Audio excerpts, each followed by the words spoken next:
Hello, আসসালামু আলাইকুম। চলেন আজকে এই কিউট ফলের ঝুড়িটা বানাই আপনাদের সাথে নিয়ে।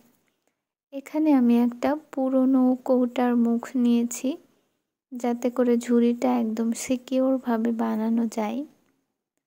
এরপরে সুপার ক্লে দিয়ে এখানে আমি অ্যাডজাস্ট করে নিচ্ছি। আমি এই কাজগুলো গ্রামের বাসায় গিয়ে করেছি, যেহেতু কোনো ভিডিও করার মতো ওয়ে ছিল না, তাই যতটুকু পেরেছি ক্লিপ নেয়ার চেষ্টা করেছি। ঝুড়ির সেই ফলগুলো আমি ভিডিও করতে পারিনি, ওগুলো আমি অফ ক্যামেরাই বানিয়েছি।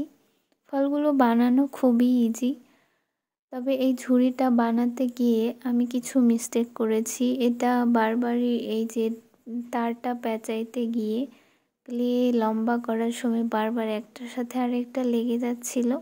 খুব কষ্ট করে এটা কোনো রকম আমি দড়ির মতো করে পাকিয়ে নিয়ে তারপর এরকম করেছি। তারপরে এটা না শুকানোর আগেই আমি ফলগুলো ঝুড়ির মধ্যে রাখতে গেছি, গিয়ে ক্লেগুলো উঠে যাচ্ছিল।